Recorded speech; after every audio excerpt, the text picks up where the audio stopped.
I say to the whole world, India will identify, track and punish every terrorist and their backers.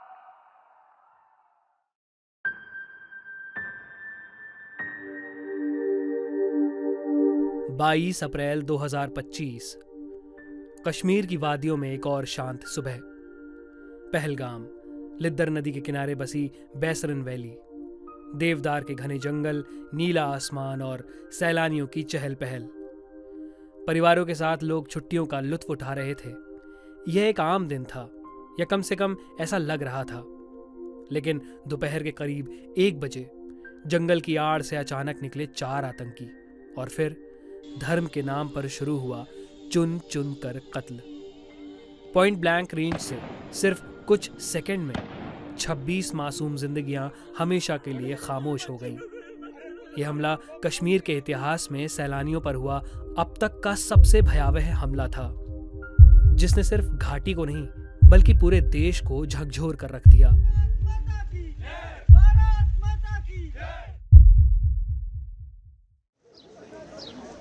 22 अप्रैल 2025 जम्मू कश्मीर के पर्यटन स्थल पहलगाम की वादियां उस दिन गोलियों की आवाज से गूंज उठीं, जब निर्दोष पर्यटकों पर आतंकी हमला हुआ।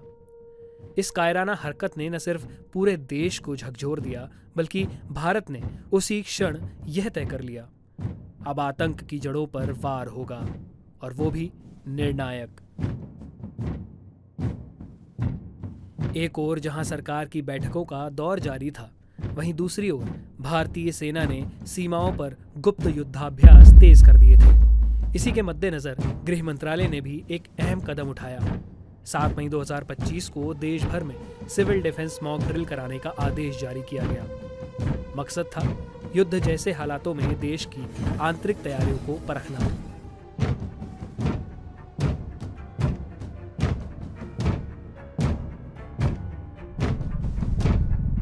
7 मई 2025 रात 1:05 से 1:29 तक मात्र 24 मिनट के भीतर पाकिस्तान द्वारा अवैध रूप से कब्जा किए गए कश्मीर एवं पाकिस्तान के बहावलपुर, मुजफ्फराबाद, सियालकोट सहित 9 आतंकी ठिकानों को गाइडेड मिसाइलों से ध्वस्त कर दिया।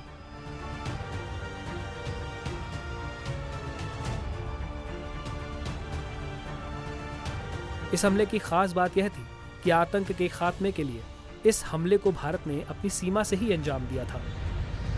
इस ऑपरेशन को खुद प्रधानमंत्री नरेंद्र मोदी ने नाम दिया ऑपरेशन सिंदूर।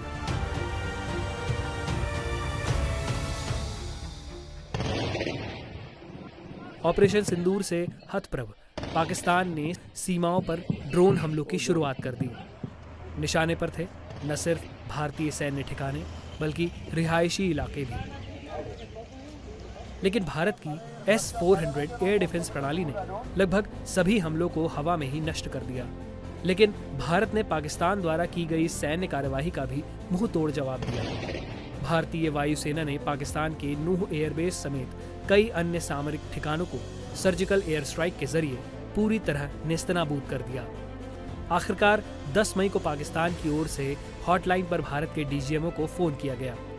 विषय था संघर्ष विराम। ये पहला मौका था जब पाकिस्तान को इस बात का एहसास हो चुका था कि भारत पर हमला करके उसने बहुत बड़ी गलती कर दी थी। भारत ने यह स्पष्ट संदेश दे दिया था कि यह नया भारत है, यह हर हमले का अब माकूल जवाब देगा। भले ही पाकिस्तान इसे भारत से अपनी जंग मानता हो, लेकिन भारत ने आतंकवाद के खिलाफ बिगुल फूंक दिया है। भारत की रणनीतिक क्षमता को सारा विश्व अब अच्छे से देख भी रहा है और समझ भी रहा है। अगर कोई शांति को कमजोरी समझे तो उसे बताना जरूरी है कि भारत शांति चाहता है, लेकिन अपने सम्मान की कीमत पर नहीं।